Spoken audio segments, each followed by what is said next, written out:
Seo agah cuid de scéalta na seachtaine seo Tuairisc seachtain ina léirí figurí go raibh forhar na nGaeltaí Iarmhain scala a fuair díolúine ó nGaeilg de bhair deacrachtaí fólama go fáile genú staidir ar hanga dhéasarta a narí. In fiche ceir bhí beagnach 5,000 delta a tuairt féin Francais an Ghearmánis nó an Spáinis fad a bhí cad fáite acu gan an Ghaeilg a staidir.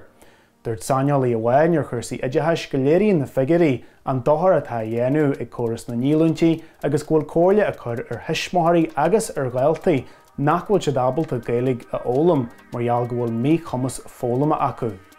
Ag fanart le chuirsaí oideachais fosclaithe Gael chola sé sing in eisceart bhalatha clia a chuid deirse a mí bhean fór fiche ach tá imní ar loch factais mar go bhfuil go leor ceistinaí go fáil gan freigraí.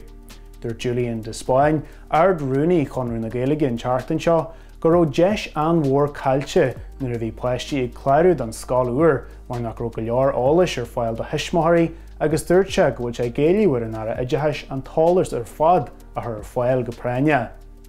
Bhí baint mhór ag fearrá agus scéaltart na néise le hácaid stairiúil a bhí ar siúil sa rómh an bhí seo agus cúil camp Cumann Luaithe Scéal reachtaide san Idal den chiad bhuair Rio.